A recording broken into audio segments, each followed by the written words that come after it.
Hello, folks. Welcome to Business Spotlight. It's brilliant to see you and thank you for joining. I've got an absolutely fantastic guest today joining me. He's very well known on social media. As soon as I say his name, you'll recognize him. I'm joined today by the brilliant Scott Norville from Silverstone Leasing. Look, let's dive straight in. Scott, tell everybody a little bit about Silverstone Leasing. What are you about? What makes your business different? What problems do you solve for your clients? So first off, Silverstone. So we're based in Northampton. We deal with local businesses and private individuals. Say local, it's nationally as well. And we provide car and van leasing via sort of contract hire and leasing. So that's what we do. And you're working with private individuals and with firms, is that right? It is, yeah. We've got so on the Silverstone side, Silverstone Leasing is really solely for our local businesses and national businesses, but we've also got a subdivision called Embrace Leasing that deals with our transactional side of the business, which is our personal, so our sort of Mr. and Mrs. Smiths of the world that's looking for personal leasing. Great. So what's the problem that you solve for people? Is it around affordable new car ownership?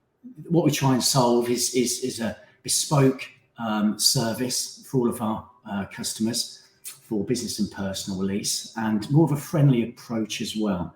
Not saying our competitors don't do that, but we just do things slightly differently than most. And that really comes across in your social media as well. So on the business side, you're looking at fleets, SMEs, fleets sort of 1 to 50 cars. Is that right? Absolutely. That's literally our sort of our perfect customer, really. And we just want to give a high level of service. So anywhere between sort of 1 to 2 cars up to 50 is really our sort of domain. Why don't you share the journey a little bit about how you got to Silverstone Leasing? How long have you been in business? How did it come about? Question. Started 2012. I was working at a car dealership for about 8 or 9 years prior. Loved it, every last minute of it. And I've been in car sales since I was 16, 17. So it's all I've ever known. But back then, things were slightly a little bit different with the market. I was working for a local premium brand, local garage, and my role was to look after local businesses, which I was doing for a good 8 or 9 years. But I had the same question asked all the time. You know, we've had enough of this particular brand. If you go on my LinkedIn profile, you see I worked before. We've had enough of that brand, but what we're looking for now is something else. Can you supply? Well, I couldn't, because it was only one brand that I could physically supply. So that question was asked a lot. But what happened then really sort of happened very quickly. We had a bit of a problem within the industry. Credit crunch was about as well. Market was literally on its knees, and really I just needed a bit of a change. The role I had before was looking after brokers and looking after these brokers in a certain way. So I knew how the broker market worked, but what I didn't know is how to become a broker. There was a lot of people, even friends to this day, that said it would never work. They said, Scott, that it would never work. You won't be able to get the finance providers. No one's going to take you seriously enough because it's a new co, so it's not going to work.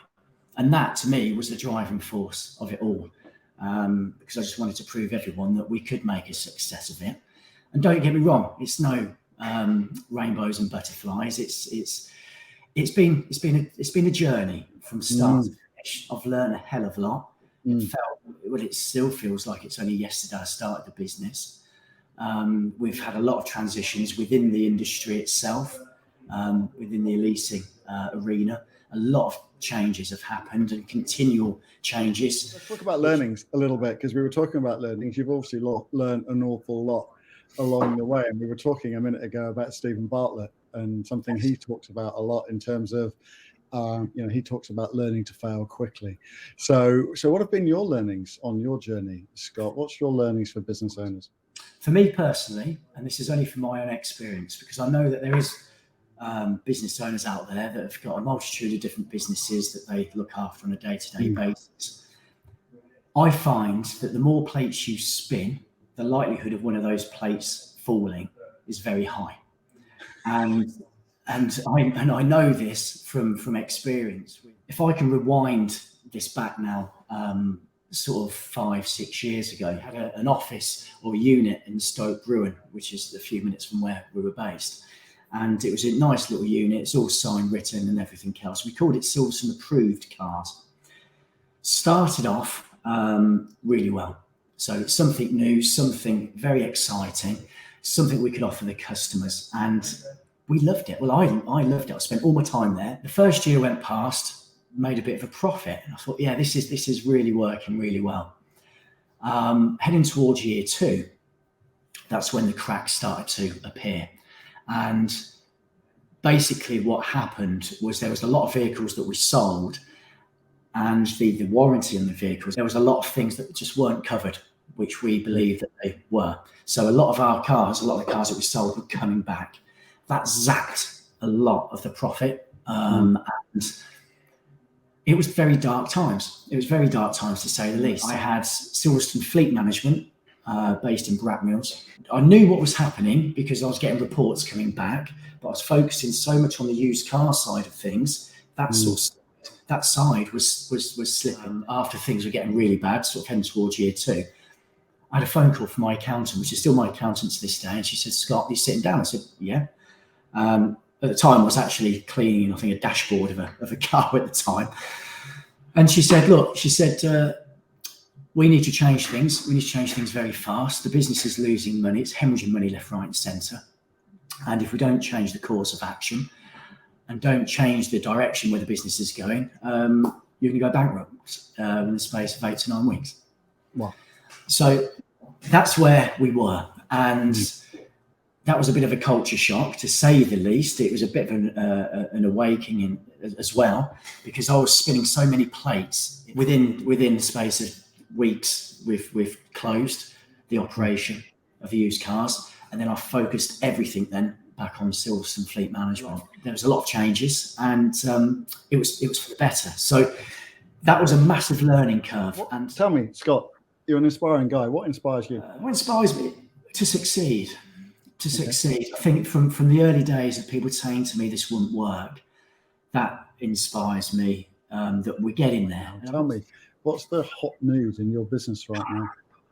Where do I begin? So you would have seen things like salary sacrifice. That's everywhere. Salary sacrifice has been going on for a long time. Companies just badge it up in a different way. It's exactly the same, no matter what you look at. Salary sacrifice. So that's the buzzword at the moment. Some great benefits. We offer salary sacrifice. I think at the moment, one of the biggest things is e-fuels, synthetic fuels. That is going to be a big thing, because there's a lot of people that just don't want to go EV. They don't want to go electric. They haven't got the faith in it, in the charging for facilities and the infrastructure. I haven't got the confidence to do long mileages, and compliance. That's another thing. We're very heavily compliant within our industry, with the consumer duty just around the corner, which is really treating customers fairly on steroids, is basically what it is, which for me, I absolutely love.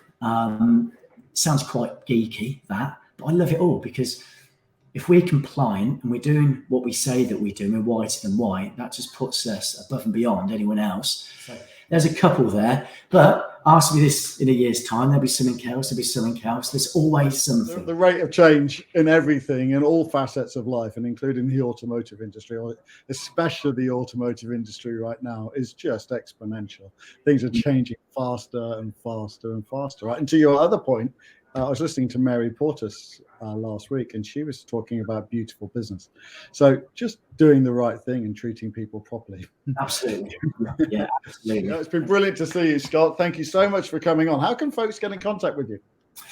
Follow me on LinkedIn. On LinkedIn, if you go to my profile, I've got like a little bio link as well, and that's got a whole list of Instagram and Facebook and all that sort of stuff. But yeah. Scott, it's been brilliant to see you. Thank you so much for joining.